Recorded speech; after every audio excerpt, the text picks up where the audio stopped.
Happy Sunday! I am your Ate Apple from JRAM, Calgary, Southeast. Today, we will be teaching you the dance to Put Your Hands Up. So let's get up from wherever you are and let's praise our God. So here's the chorus.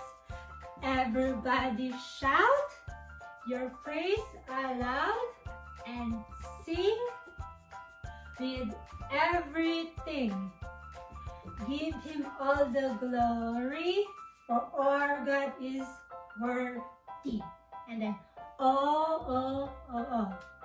Do you guys get it? So now let's do it all together. Okay, are you guys ready?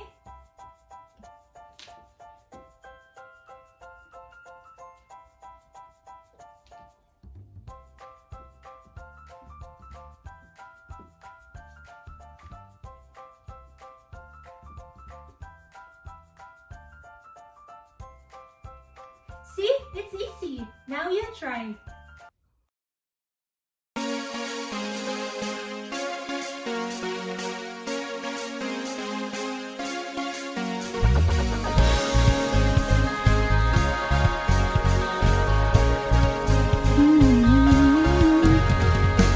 I've gotta let you know that I'm so thankful for everything you've done. The way you lifted me and turned my life around. Now in you I am found. So put your hands up. Everybody give Him glory. Hands up.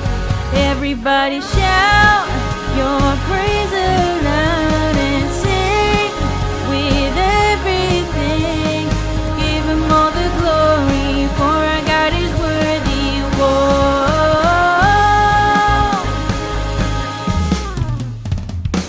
I've gotta let you know that I'm so thankful for everything you have done. The way you lifted me and turned my life around. Now in you I am found. So put your hands up. Everybody give Him glory. Hands up. Everybody shout your praise aloud and sing with everything. Give Him all the glory, for our God is worthy. Whoa. Everybody shout your praise aloud and sing with everything. Give Him all the glory, for our God is worthy. Whoa.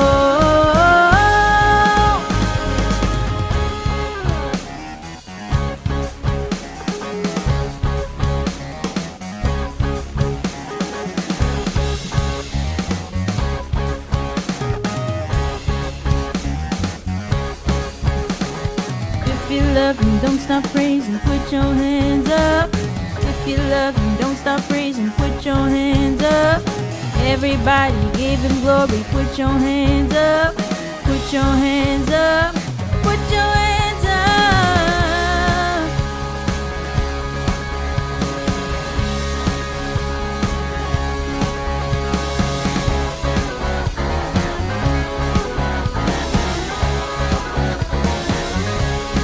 Everybody shout your praise aloud and sing with everything. Give Him all the glory, for our God is worthy. Whoa. Everybody shout your praise aloud and sing with everything. Give Him all the glory, for our God is worthy. Whoa.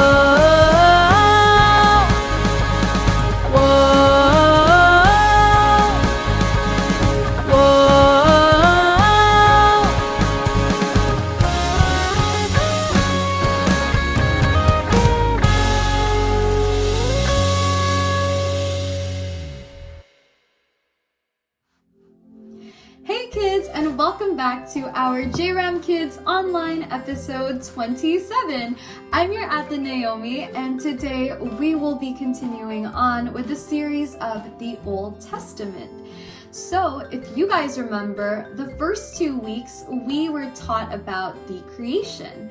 And last week, Ate Pia taught us about Cain and Abel. But this week, we're going to be learning about somebody new, but you guys might be familiar with him. But if you don't know, here's a little hint before I tell you his name. But he's somebody who built a really big ark, and he got a bunch of animals and put them all in this ark during a really big flood. Do you guys know what his name is? I'll give you guys a second to try to figure that out. Did you figure it out yet? His name is Noah. So today we will be focusing on the story of when Noah builds the ark. So this story is actually halved in two, so if you guys want to listen to the second part, you're gonna have to wait till next week, so be sure to tune in for that episode. But today we're gonna be focusing on the first part of the story, so let's all get our listening ears ready and let's listen to the story time. The story of Noah starts off a little like this. There was a time when people were very bad and very disobedient. This made God very sad and so unhappy with them. But out of all the wicked people on the earth, there was one man named Noah. He was a good man and he was very obedient to God. And he loved God so much that he was willing to do anything for him. One day, God asked Noah to build an ark. If you don't know what an ark is a very big ship. And with no questions, Noah obeyed. So Noah started working on that ark. Now, this ark was more than 1.5 football fields long. That's huge! And I forgot to mention, Noah did live in a desert.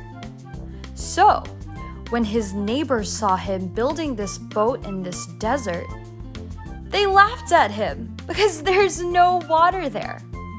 But God told Noah that there would be a great flood coming. So Noah warned all his neighbors and all the people there about the flood. But everyone was so wicked, they didn't even bother listening. But Noah continued to build the ark. Now, once the ark was finished, God told Noah to bring 1 pair of each creature and bring them to the ark. So all of these pairs of animals went into the ark. Not only were there animals in the ark, but there was also Noah's family, which included his wife, his 3 sons, and their wives. Once everyone got on board, God shut the door. And then came the big flood. But you'll have to tune in next week to hear the rest of the story. Now that we've heard the story, let's move on to the lesson. And I've got 2 points for you guys today for you to remember after this lesson. The first one is always be obedient to God. So when Noah was asked to build the ark, he didn't question God why. He didn't even complain. He just simply obeyed. If you remember, his neighbors were making fun of him and they were saying, "Why is this guy building an ark in the middle of a dry desert? There's not even 1 drop of rain, so what's the point of having a boat if there's no water?" But that didn't stop Noah from obeying God. He ignored their comments and he continued to listen to what God told him to do. It's just like when our parents tell us to do something. We need to be obedient, right? I know sometimes we like to complain. Let's say they tell us to do the laundry or to wash the dishes. And sometimes our first instinct is, "Oh, but I don't want to." I remember when that was my first instinct, but listening to the story and listening how Noah was very obedient to God, we need to remember to be the same, not just with God, but also with people that He has set authority over us. And we need to be obedient to our parents, our older siblings, and have respect for them the same way Noah had respect for God. God rewards obedience. And so when Noah obeyed God, God rewarded him. In fact, he saved his family, just his family. Out of how many people that were there, he saved this one family and kept them from this big flood that was going to wipe out all the wicked people on the earth. So remember, number 1, always obey God. The second point is number 2, trust in God. So with obedience comes trust. Noah obeyed God when nothing made sense. There wasn't a drop of rain, remember? So building an ark made Noah look kind of crazy. So it made sense why his neighbors made fun of him. But Noah still trusted in God and His plan. He didn't question what His plan was, but he just trusted and had faith that His plan would make sense in the bigger picture, not just in that moment. The people obviously didn't listen to Noah when he said a big flood was coming. But Noah was the only one who trusted God that His words were true. Just like us, we need to be able to trust our God, even when His plan sounds so crazy. We need to trust that God's plan is bigger than our own. So number 2, let us remember to trust in God. And that brings us to the end of part 1 of when Noah builds the ark. Stay tuned for next week when we talk about what happens when the flood comes. Ooh, kind of scary, but we'll get to hear about that next week, so stay tuned for that. And before we go, let's remember those 2 points. Number 1 was always obey God, and number 2, trust in God.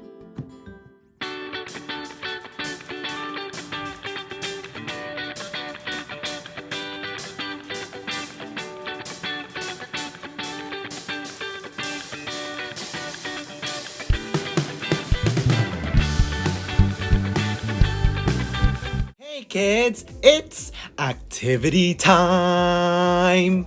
Yeah!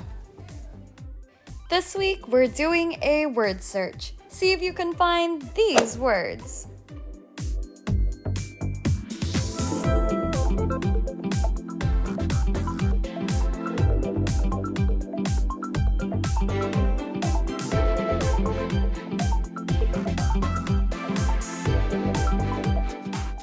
Did you find them yet?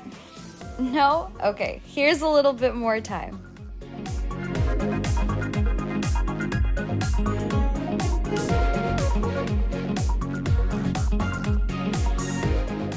Time's up! Here are the answers.